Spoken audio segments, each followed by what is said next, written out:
Mesdames, Messieurs, bonjour et bienvenue dans ce 13h au Bénin. Voici le sommaire. On parlera du choix de jouets pour les enfants.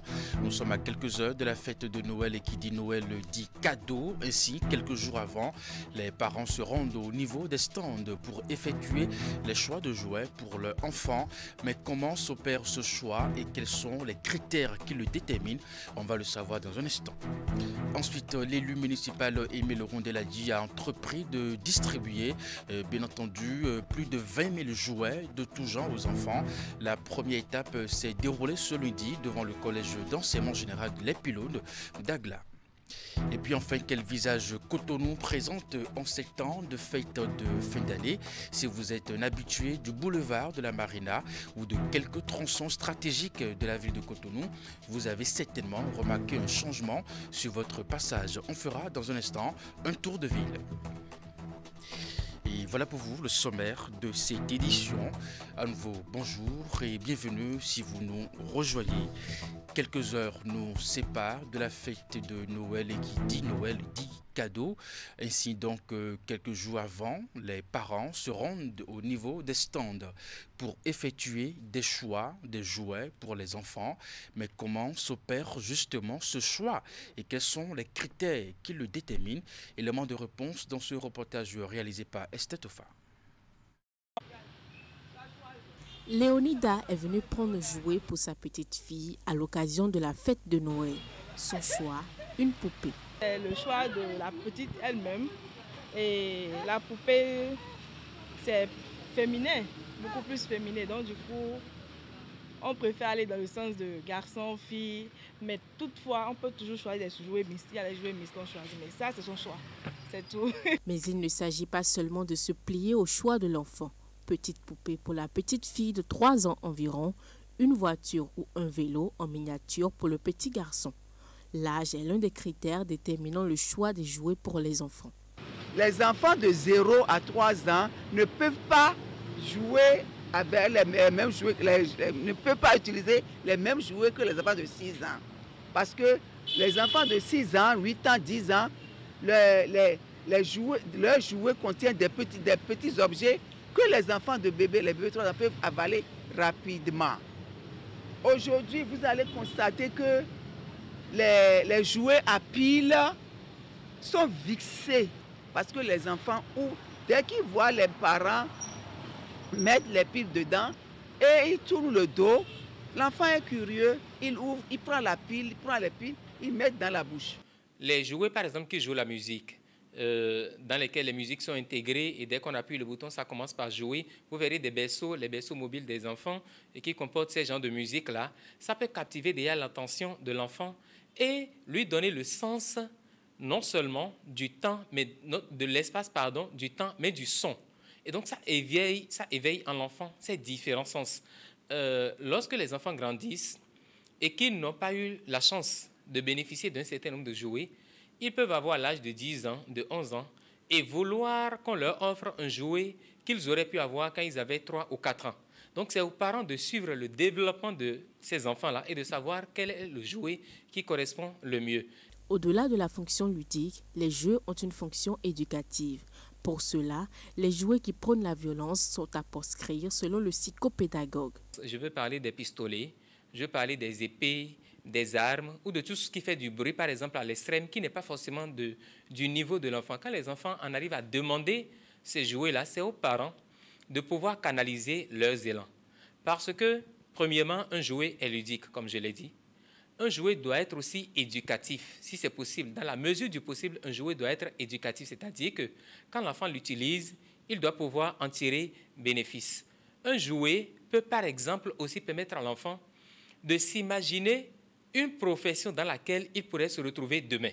Donc, on va bien au-delà de l'aspect ludique, de l'aspect distractif. Choisir donc le jouet à son enfant ne relève pas d'un simple achat, mais cela répond à plusieurs critères. Un choix responsable est alors préconisé. Une triste nouvelle en bref avant de poursuivre dans cette édition aux couleurs de la fête. Le Bénin vient de perdre une grande personnalité, chirurgien de renom et ancien recteur de l'université d'Abomey-Calavi, le professeur Oseni Kemoko Bagnan s'en est allé dans la nuit du lundi au mardi, un des pionniers de la création de l'université de Paracourt. Le natif du département de la Liborie a également été ministre de l'enseignement supérieur et de la recherche scientifique. Il est mort à l'âge de 70 ans. On en retrouve sur tous les marchés à l'approche des fêtes de fin d'année. La Noël notamment, il s'agit du sapin de Noël, encore appelé arbre de Noël. La tradition de décorer un sapin pour donner un nouvel élan à l'ambiance festive typiquement Noël a des origines très anciennes dont beaucoup ignorent l'historique et le sens. Le sujet a intéressé notre rédaction qui a fait donc une descente dans la ville de Cotonou afin de recueillir l'avis de quelques citoyens sur le sujet. On écoute. We wish you a Merry Christmas. We wish you a Merry Christmas. We wish you a Merry Christmas. Comme la plupart des symboles de Noël, le sapin trouve ses origines dans les religions païennes qui ont précédé le christianisme. La date de la nativité du Christ ayant elle-même été choisie de manière à supplanter les fêtes païennes du solstice d'hiver. Dans l'Empire romain, la date du 25 décembre, qui correspondait alors au solstice, marquait la fête de la divinité solaire Sol Invictus. Symbole du renouveau de la vie, le sapin est un thème traditionnel païen que l'on retrouve dans de nombreuses religions archaïques. Le sapin conifère à feuilles persistantes est un symbole du triomphe de la nature sur l'hiver et donc de la vie sur la mort. Symbole de la vie, il lui est également associé celui de la lumière.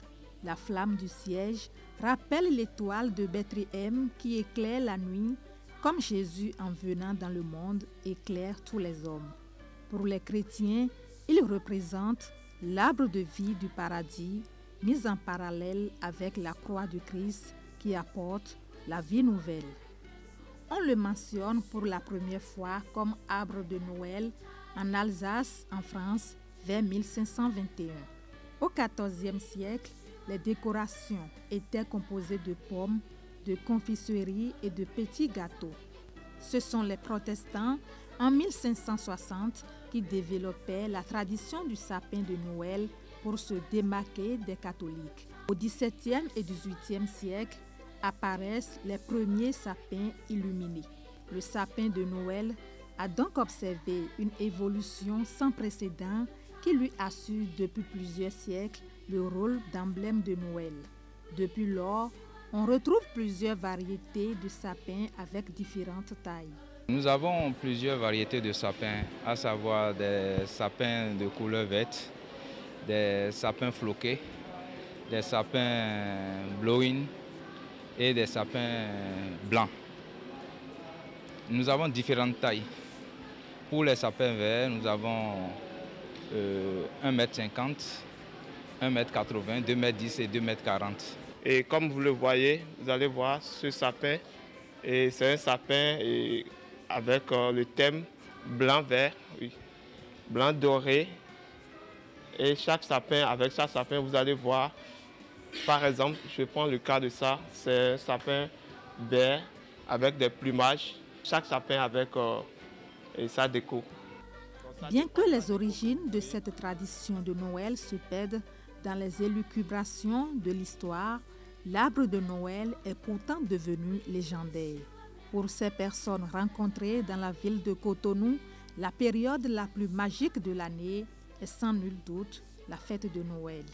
Il n'est donc pas question de fêter la Noël sans les sapins. We wish you a Merry Christmas. We wish you a Merry Christmas. We wish you a Merry... Comme elle, bien d'autres personnes prennent d'assaut les rayons de décoration pour choisir leur sapin. Le sapin reste un arbre dont la plupart ignorent l'origine et le sens.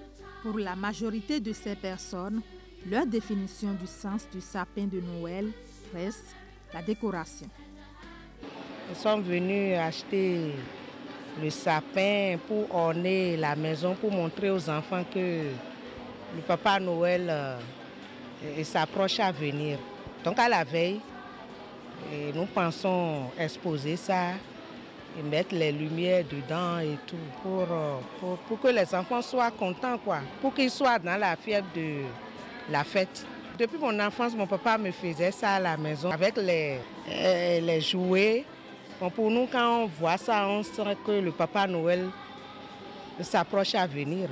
L'arbre de Noël est l'un des symboles de la fête la plus attendue et la plus appréciée de l'année sur toute la planète. C'est le moment pour les villes de faire leurs plus belles toilettes et c'est aussi l'occasion de se faire plaisir en famille et entre amis autour d'un bon repas. Pour moi, ça a un sens parce que j'adore la fête de Noël et j'aime avoir un sapin à la maison chez moi. Et je suis à l'aise avec ça. Malgré la morosité économique qui secoue le pays, tout le monde s'affaire, chacun à hauteur de sa bourse, pour vivre la magie de la Noël. We wish you a Merry Christmas and a Happy New Year. Et bien voilà, une belle histoire, sapin de Noël, de l'historique à la perception des Béninois. C'était un magazine de Ingrid Day et Mofi de Sabouran. Je vous l'annonçais en titre.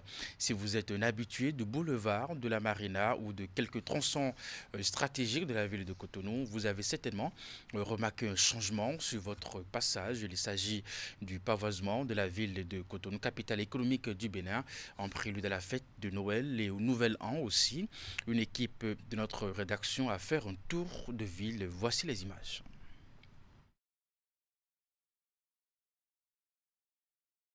C'est ancré dans les habitudes depuis plusieurs décennies au Bénin, où à l'approche des fêtes de fin d'année, la ville de Cotonou présente un visage beaucoup plus attrayant.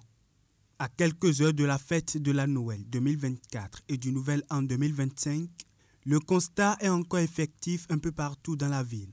Sur le boulevard de la Marina, des décorations aux plusieurs motifs sont disposées sur tous les lampadaires. D'abord au niveau du jardin Mathieu Kérékou, on peut constater que l'édifice public brille aux couleurs de la fête. Les différents arbustes qui y sont se font facilement remarquer à travers les décorations exposées autour. Le constat est le même, le long du boulevard de la Marina. On fait une escale sur l'esplanade de l'Amazone qui est ce soir bondée de monde. Certains sont venus en famille, d'autres par contre, en de petits groupes d'amis.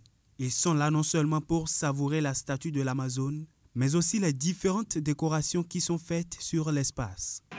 Je suis content de la place de l'Amazone, à voir la décoration tout au long la route de la pêche de l'Amazone.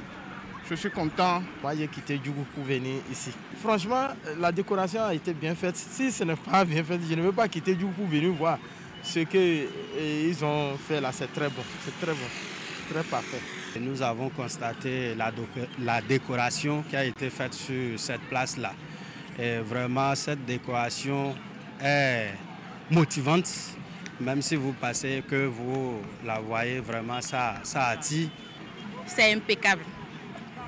J'ai apprécié et je félicite les efforts du chef de l'État, de toutes les organisations, tous ceux qui se sont concertés pour organiser cet endroit si joli et si attrayant. En gros, ils sont venus chacun pour contempler ce moment qui ne s'observe pas chaque jour de l'année. Et quoi de mieux pour immortaliser ces moments? Des photos. Non, sincèrement, c'est tellement joli. C'est trop chic, je vous dis. On dirait Miami. Moi, j'ai kiffé, c'est pourquoi je viens de le dire, j'ai fait de jolies photos un peu partout. Je suis allée jusqu'au mur de port et j'ai fait de jolies photos. C'est la première fois que je viens ici après que vous avez fait la décoration. Je trouve que c'est vraiment très super. C'est une très belle décoration, jamais vue. Tout comme à la place de l'Amazone, des décorations attrayantes sont aussi exposées un peu partout dans la ville, comme par exemple au niveau du carrefour La Roche. Ici aussi, nul ne peut passer sans contempler le pavoisement du carrefour. À l'instar de plusieurs édifices publics, la place de l'Étoile Rouge n'a pas été occultée. Comme on peut le voir de loin, l'épicentre de l'étoile où s'élève une tour surmontée par une statue d'un brave homme brille aux couleurs des solennités. Aussi, peut-on remarquer que tout le périmètre de cet espace est décoré de sorte à annoncer les couleurs de la Noël 2024, le Nouvel An 2025 y compris. L'association des anciens élèves du complexe scolaire Horizon de Porte-Novo, promotion 97 et 2000, soutient les pensionnaires de l'orphelinat Saint-Gérard de Koutombé, ceci à travers un don de vivre. Et bien, pour permettre aux enfants de ce centre de passer aussi de joyeuses fêtes de fin d'année. Reportage. Des membres de l'association des anciens élèves du complexe scolaire Horizon de Porte-Novo, promotion 97 à 2000, à l'orphelinat Saint-Gérard de Koutombé.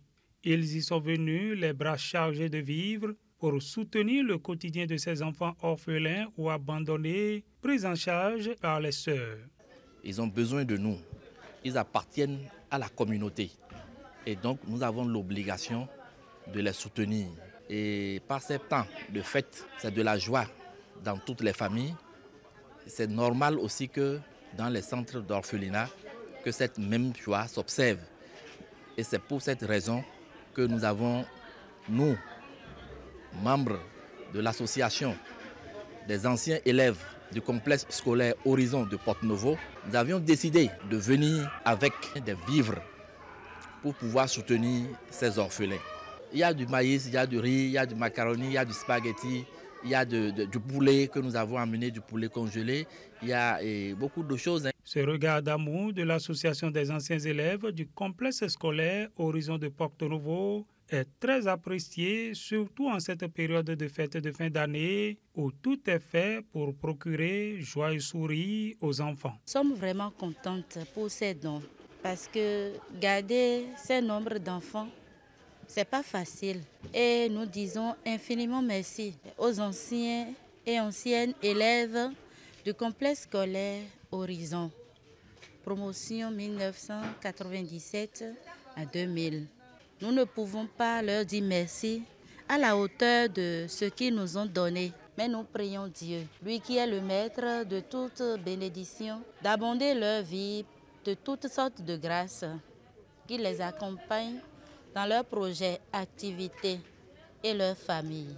L'association des anciens élèves du complexe scolaire Horizon de Porte-Novo a pris congé des pensionnaires de l'orphelinat Saint-Gérard de Koutombé avec la promesse de revenir très prochainement avec d'autres présents pour les enfants. L'élu municipal Émile Rondeladi a entrepris de distribuer, comme il le fait à son habitude, plus de 20 000 jouets de tout genre aux enfants, lesquels se sont massivement déplacés ce lundi pour recevoir le cadeau de fête. La cérémonie de remise s'est déroulée devant le collège d'enseignement général Les Pylônes d'Aglar, Vigila-Rodéon et des Ronquévis pour le point. Des membres de l'association des anciens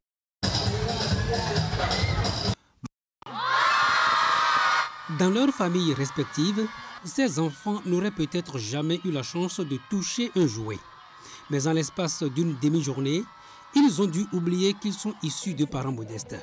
Leur joie est grande d'être conviés à la table des heureux puisqu'ils ont eux aussi droit au sourire de Noël à l'image des enfants issus de familles aisées.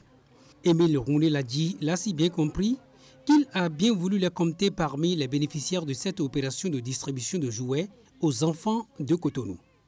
Chers leaders, en cette période où même offrir de plus petits des jouets à leurs enfants est devenu une véritable gageure pour les parents, en ce moment où des écoles au regard de la grande souffrance des parents ont dû se résoudre à supprimer Noël des enfants, vous avez accepté de consacrer vos ressources pour donner du sourire à nos enfants.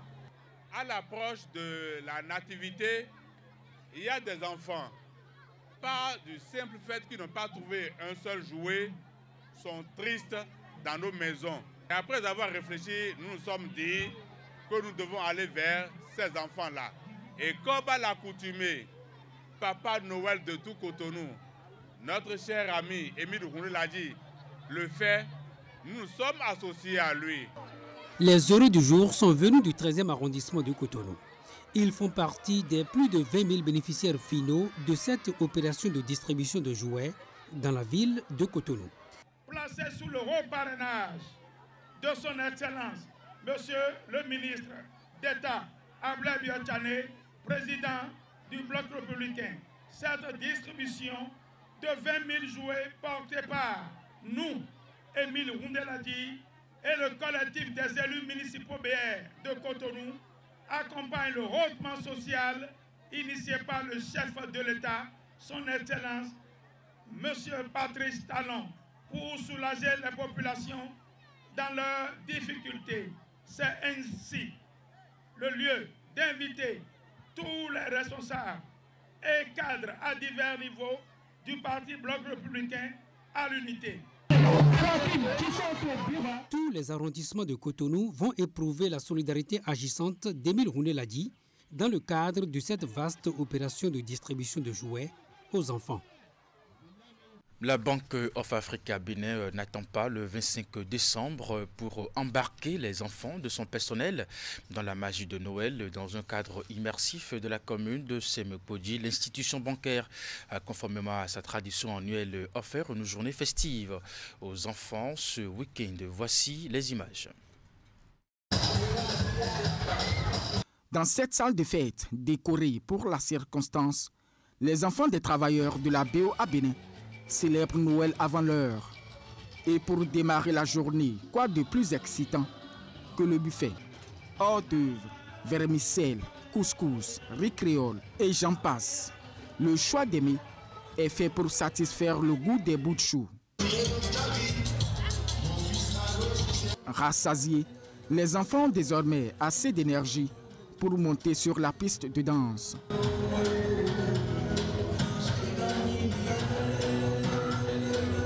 Mais le véritable spectacle commence à l'entrée sur scène du magicien. Durant plusieurs minutes, les tours de magie se sont enchaînés, suscitant dans la foule des cris d'incrédulité. L'effervescence atteint son point culminant lorsque l'artiste chanteur Nicanor s'en mêle. Au firmament du bonheur, les enfants ont à peine honoré l'apparition du Père Noël, signe que l'heure de la remise des cadeaux a sonné.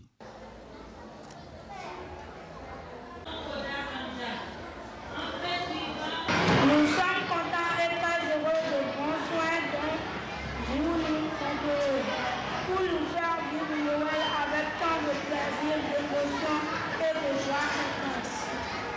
Au nom de tous les enfants du personnel de la BOA Bénin, je voudrais vous dire un sincère merci. Les enfants sont l'avenir du Bénin, ils ont bien travaillé à l'école, ils sont en congé, c'était un bon moment de marquer une pause, de venir les encourager et respecter la tradition de Noël en leur offrant des cadeaux et en leur montrant que les parents ont bien travaillé et qu'ils doivent à leur tour bien travailler pour un jour prendre la relève des parents. C'est vraiment un plaisir pour nous de rééditer cette fête chaque année. Et la direction générale ne cesse de nous aider pour l'organisation de cette fête que nous essayons d'améliorer. Et depuis le matin, les enfants sont contents. Et vraiment, c'est une impression, une très bonne impression. En tant que mère de famille, franchement, nous ne pouvons que remercier la banque. Occasion pour le directeur général de la BO à Bénin d'adresser également un message à la clientèle de la banque. Je souhaite que ces fêtes se passent en famille, dans la joie, dans la gaieté et que ce soit le moment pour nous tous de faire un bilan et d'amorcer 2025 sous de meilleurs auspices avec de nouveaux engagements pour que le pays aille toujours de l'avant. Cette année, une retransmission en direct de l'événement est assurée pour le plaisir des parents restés hors de la salle. La journée s'est poursuivie et achevée dans le parc d'attractions situé sur le site. Les apprenants des complexes scolaires Sainte-Élisabeth de Djefa Plage et de Djefa dans la commune de Semepodi ont eu droit aussi à la joie de Noël et le Père Noël invité par Epiphane Bedo, le fondateur de ces deux établissements, est venu leur distribuer des cadeaux dans une ambiance festive. Reportage.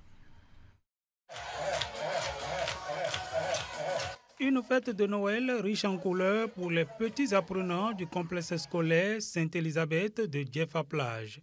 Reconnue comme la fête des enfants, ce sont eux-mêmes qui ont agrémenté cette journée récréative qui marque aussi la fin du premier trimestre de l'année scolaire. À travers différents tableaux, poésie en anglais, Elizabeth. It is located in Jaffa. Chorégraphie,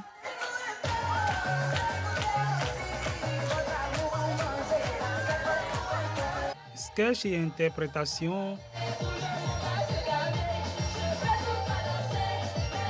Ils ont révélé leur talent.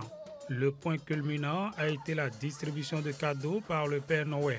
Tout ceci sous le regard bienveillant des membres de l'administration et surtout des parents d'élèves qui sont satisfaits des performances éducatives du complexe scolaire Sainte-Élisabeth de Jaffa-Plage.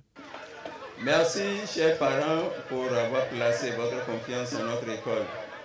Nous vous encourageons, vous auriez même constaté, on n'en a même pas besoin de le dire, vos enfants, dès le primaire déjà, s'expriment en anglais.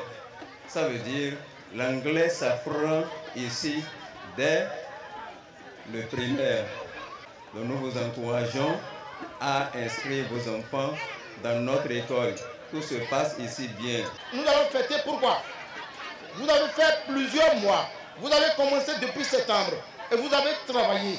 Vous avez bravé la pluie, le soleil, la tempête, tout. Et vous êtes là pour les matins. Et parfois vous êtes sous le stress pendant plusieurs mois. Nous avons dit que nous allons mettre la joie dans votre cœur. Ce n'est pas du gaspillage. Vous avez souffert pendant plusieurs mois. Il faudrait qu'on sème la joie dans votre cœur. Après le complexe scolaire Sainte-Élisabeth de Jaffa-Plage, Epiphane Bedo a également pensé aux apprenants du complexe scolaire de Jaffa, dont il est aussi le promoteur. Distribution de cadeaux, ponctuée de prestations artistiques, ces enfants ont eu leur part de joie de Noël. Mes impressions sont bonnes et très bonnes. Très bonnes parce que c'était une liesse, vraiment de la joie, et pour les parents et pour les apprenants. Ce que j'ai ajouté, c'est de remercier les parents d'élèves qui ont accepté d'inscrire leurs apprenants dans nos établissements, de les remercier, de les féliciter. Les enfants se donnent rendez-vous à la reprise des classes, contents d'avoir reçu chacun son cadeau des mains du Père Noël. La direction départementale du tourisme, de la culture, des arts de la Donga promeut l'excellence en milieu scolaire. Elle a initié une sortie découverte à karaté touristique au profit des meilleurs écoliers au CEP 2024 dans la Donga. Cette initiative est parrainée par l'honorable Abdul Malik Gomina. Voici les images avec Abdou Sabridissou pour les précisions. Cette descente sur le terrain offre l'opportunité à ces touristes de circonstances de découvrir et contempler le riche patrimoine culturel et touristique de la Takora et de la Donga. C'est la sortie découverte à caractère touristique initiée par la direction départementale du tourisme, de la culture et des arts de la Donga au profit des meilleurs écoliers du certificat d'études primaires 2024. L'objectif visé est de promouvoir l'excellence et en même temps faire la promotion du tourisme, le tourisme local. Vous n'êtes pas sans savoir que la plupart de ces sites touristiques et d'autres réalités sont enseignés à l'école. Donc cette sortie permettra aux enfants d'aller au contact de ce qu'ils ont appris dans les livres. Et ça leur permettra également d'aller au contact de certaines personnalités. C'est ce qui fait la spécificité de l'édition de cette année.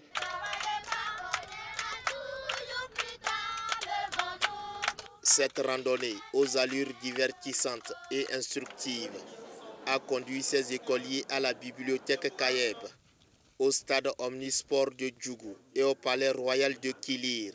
S'il vous plaît, Sa Majesté, vous régnez depuis combien d'années? Je suis là depuis l'année 1998.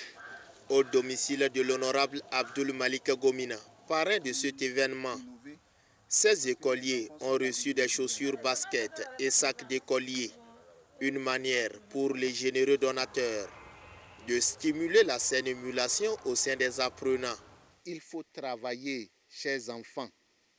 Demain, c'est parmi vous, il y aura le président Talon. Demain, c'est parmi vous, il y aura le président Vlavonou de l'Assemblée nationale. C'est parmi vous, il y aura le président Dorothée Sosa de la Cour constitutionnelle, le président local de la HAC. Vous avez vu, le ministre d'État est venu inaugurer aujourd'hui un centre culturel pour la formation. Demain, il faut que ce soit vous, les ministres d'État de Djougou.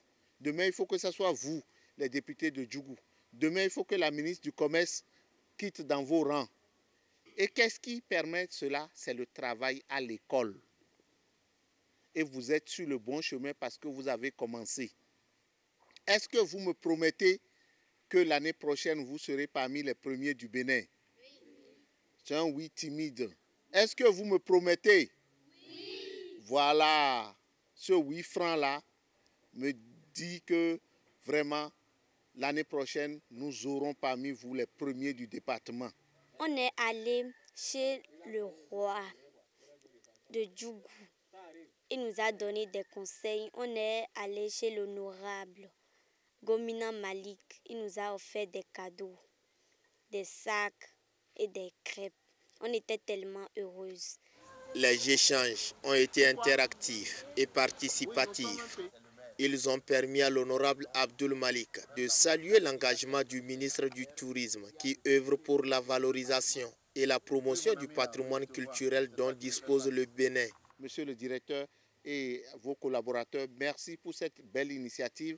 Vous transmettrez nos merci au ministre Jean-Michel Abimbola qui montre qu'il prépare les Béninois de demain pour que la culture béninoise continue de rayonner.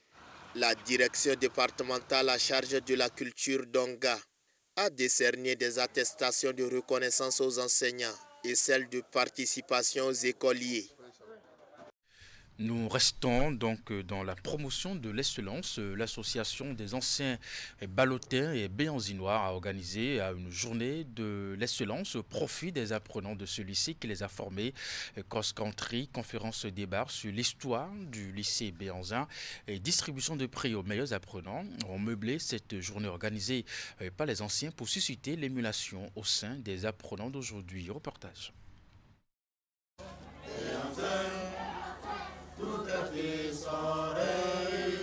Ils ont quitté le lycée béanzin depuis fort longtemps, mais ils continuent de travailler au rayonnement de ce lieu du savoir où ils ont été formés. La journée de l'excellence qu'ils ont organisée au profit des apprenants du lycée béanzin sous la bannière de leur association, l'association des anciens ballottins et béanzinois A2B2, a démarré par ce cross-country matinal sur un itinéraire de 3900 mètres. Les filles et les garçons qui ont remporté la course ont été primés et la journée s'est poursuivie par une conférence animée par l'ancien proviseur Paul Kouloupo sur l'histoire du lycée béanzin. Selon mes recherches, le lycée béanzin est un établissement secondaire public créé en 1913 sous le nom de cours normal indigène. Dans les années 1916, il change de nom et devient École Victor Ballot, puis en 1924, École primaire supérieure Victor Ballot. En 1946, il change à nouveau de nom et devient Collège classique et moderne Victor Ballot. Et puis devient lycée Victor Ballot en 1956. Depuis l'indépendance, et plus précisément le 31 juillet 1961, il porte le nom du lycée béanzin par décret signé du président Hubert Maga. Le clou de la journée a été la distribution des récompenses aux meilleurs apprenants du lycée béanzin. Et c'est une manière pour ces anciens de susciter l'émulation. On a primé à peu près 300 enfants. Nous avons un format de prime qui est un format égalitaire, paritaire. À chaque prix, on donne un prix pour une fille et un prix pour un garçon. Nos sentiments, c'est toujours des sentiments de satisfaction. Nous notre plus grand objectif, c'est de pérenniser cette journée d'excellence. Au fur et à mesure que les temps passent et que ça se déroule, nous essayons de faire chaque fois des améliorations pour qu'il y ait de nouvelles idées. Et pour que les élèves ils sachent que le travail, rien que le travail, et c'est ça qui amène la récompense. Bienzinois un jour, Bienzinois pour toujours, les membres de l'A2B2 viennent une fois de plus de démontrer leur attachement à leur lycée. Dans la suite de cette édition, atelier de concertation FNDA, ATDA et DDAEP, la rencontre est organisée par le Fonds national pour le développement agricole. Elle vise essentiellement à faire le bilan de la collaboration entre les différentes structures, puis ensuite définir les perspectives. Reportage. L'idée des échanges ici est portée par le Fonds national pour le développement agricole FNDA. L'atelier vise essentiellement l'amélioration des diverses collaborations du Fonds avec ses partenaires privilégiés. Prennent part à ces assises des cadres des agences territoriales de développement agricole ATDA, des agents des directions départementales de l'agriculture, de l'élevage et de la pêche, des délégués de la Chambre nationale de l'agriculture ainsi que des acteurs des organisations de la société civile. À travers ma voix, je voudrais, au nom de mes collègues également, exprimer toute notre gratitude au DG et à toute son équipe pour cette initiative qu'il a prise de pouvoir réunir toutes les parties prenantes qui interviennent dans le dispositif du FNDA afin qu'on puisse ensemble faire le bilan de l'année qui s'achève. Et je remercie tous ceux qui ont participé et souhaite que, à la sortie de cet atelier, que ces actions puissent continuer, pour que nous puissions collaborer entre nous acteurs pour vraiment accompagner le secteur agricole qui tient vraiment le président de la République, le gouvernement actuel, qui pense que le développement de notre pays ne peut pas se faire sans le secteur agricole. En 4 années d'exercice, 80 milliards sont déboursés par le fonds au profit de 13 000 bénéficiaires à travers des subventions et crédits en vue de booster le financement du secteur agricole. Pendant 2 jours, il s'agira entre autres pour les participants d'échanger sur le mécanisme amélioré du FNDA et les différents outils opérationnels des guichets, d'analyser les forces et faiblesses de la collaboration avec les différents partenaires, puis définir une feuille de route consensuelle de dynamisation des coopérations. Le souhait du chef de l'État, en mettant en place une institution comme le FNDA, est de permettre que le dernier producteur puisse prospérer et s'élever. Ce souhait passe forcément par la mise en place des mécanismes de soutien financier, autrement dit, un accès facile à la mobilisation des ressources. C'est fort de cela que je voudrais souhaiter que les différentes réflexions à mener ici ne s'en éloigne point. L'activité, c'est alors une rencontre de concertation pour faire le bilan et voir bien sûr les difficultés qui continuent de se poser, les goulots d'étranglement qu'il y a et ensemble réfléchir aux solutions pour encore aller de l'avant, puisque les ATDA, les DDAEP sont nos bras opérationnels sur le terrain. En dehors des communications, il est programmé des travaux de groupe, de même que des plénières. Les résultats seront convertis en solutions efficaces pour impacter durablement le financement du secteur agricole. Avant de prendre congé de vous, près de 200 apprenants de l'école de formation médico-sociale de Parakou, désormais sur le marché de l'emploi en provenance de 3 filières différentes. Les lauréats ont prêté serment au thème de leur formation en présence de leurs parents, camarades formateurs et du ministre des enseignements secondaires, techniques de la formation professionnelle. Reportage de Ulrich Chabalo, Socrate Adantodé. Chers lauréats, nous célébrons non seulement l'aboutissement de votre parcours scolaire, mais aussi le début d'une nouvelle étape de votre vie.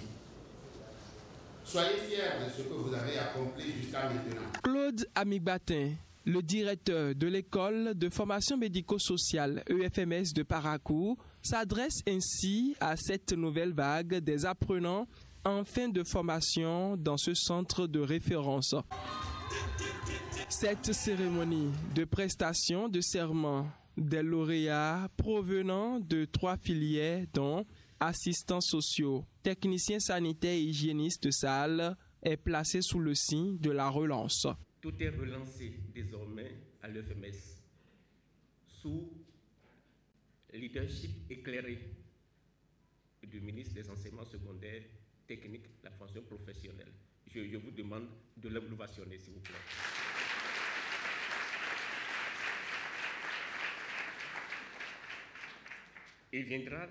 Il va donner ses bénédictions pour cette promotion qui est en train de prêter serment aujourd'hui.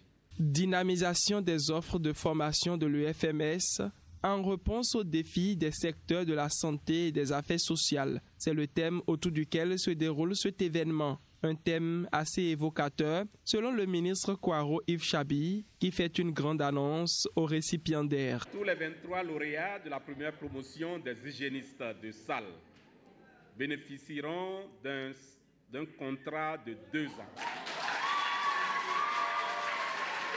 Satisfaits de leur cursus, de la formation à cette cérémonie qui marque le début de leur parcours professionnel, 193 au total, les lauréats disent merci. Ce jour, samedi 21 décembre 2024, est pour nous un jour mémorable. À cette occasion, nous tenons à témoigner nos sincères et profondes gratitudes à vous et au gouvernement de son Excellence, Monsieur le Président Patrice Athanase Guillaume Talon. L'UFMS Parakou déverse ainsi sur le marché de l'emploi et précisément dans le secteur des métiers socio-sanitaires près de 200 agents bien formés. C'est la fin de cette édition. Mesdames, Messieurs, merci de l'avoir suivi à 19h30. Votre rendez-vous avec la grande édition de la soirée. Portez-vous bien et à très bientôt.